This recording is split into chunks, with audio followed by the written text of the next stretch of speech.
ఇంకా తర్వాత తనకి గ్యాస్ట్రిక్ ప్రాబ్లం స్టార్ట్ అయిన తర్వాత అప్పుడు 3 ఇయర్స్ ఇంట్లోనే ఉంది.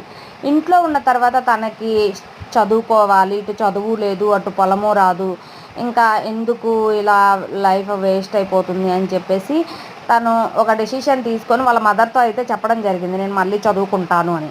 అప్పటికి వాళ్ళ క్లాస్మేట్స్ అందరు ఇంటర్మీడియట్లో ఉన్నారు. తినేమో 5th క్లాస్లోనే స్టాప్ చేసింది.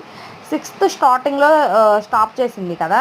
సరే, వాళ్ళ మదర్ ట్రై చేసింది. వాళ్ళ మదర్ ట్రై చేస్తే ఓకే అని చెప్పేసి తను ఒక్కరోజు అయితే స్కూల్కి తీసుకొని రమ్మన్నాడు.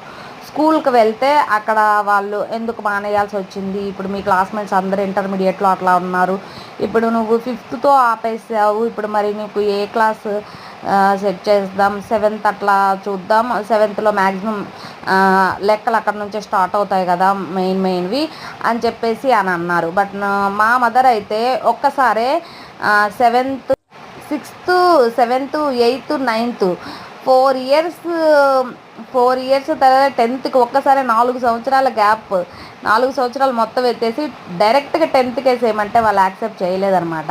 మా ఇంటి దగ్గర సార్ లేదు, తను బాగా చదువుతుంది, 9th క్లాస్కి ఓకే అని చెప్పారు.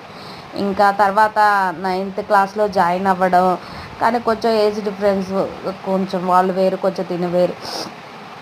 స్టార్టింగ్ 9th క్లాస్ 5 నుంచి 9th క్లాస్కి వెళ్ళినప్పుడు 3 సంవత్సరాలు ఎత్తేసి డైరెక్ట్గా 9th క్లాస్లోకి వెళ్ళినప్పుడు తన ఫీలింగ్ ఏంటి, అసలు ఎలా ఉంది, అసలు ఎలా చదవగలిగింది, ఓకే, ఇదంతా నెక్స్ట్ ఎపిసోడ్లో చూద్దాం, ఓకేనా.